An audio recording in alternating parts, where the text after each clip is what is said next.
Et pour sa part, Patrick Yogo-Edzon est le nouveau ministre en charge de l'eau et de l'énergie, un secteur d'activité pas des moindres au regard des attentes épineuses des populations en matière de fourniture d'eau et d'électricité. Mais qui est exactement Patrick Yogo-Edzon? Eh bien, son portrait dans cet élément de Linda Numba Mungengi Medar Ngeng. Nommé pour la première fois au gouvernement, Patrick Yogo-Edzon, la cinquantaine, est celui qui succède à Guy Bertrand Mapongou au poste de ministre de l'eau et de l'énergie.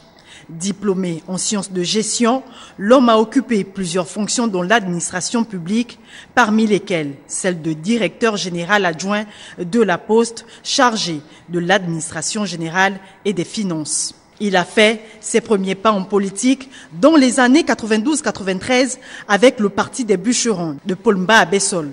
Il a aussi été conseiller municipal de Bitam sur la liste PDG. Grand militant de l'Union nationale après la présidentielle de 2009, le natif de Bitam participe aux législatives partielles de 2015 et devient même député de sa ville natale.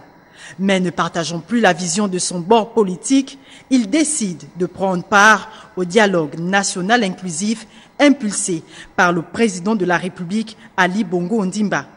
Aujourd'hui, à la tête d'un des ministères à fort impact social, Patrick Yogo-Edzon devra se surpasser pour régler les problèmes d'électricité, d'approvisionnement, de coupures intempestives et de fuites d'eau. Des pertes d'eau estimées à près de 87 400 mètres cubes dans tout le pays, alors que la population gabonaise n'aurait besoin que de 15 000 mètres cubes supplémentaires pour combler son déficit. Pour tout dire, la nouvelle autorité ministérielle devra donc faire respecter le nouveau contrat de l'État avec la SEEG, son partenaire principal dont l'action est toujours remise en cause par la population qui décrit le manque de concurrence.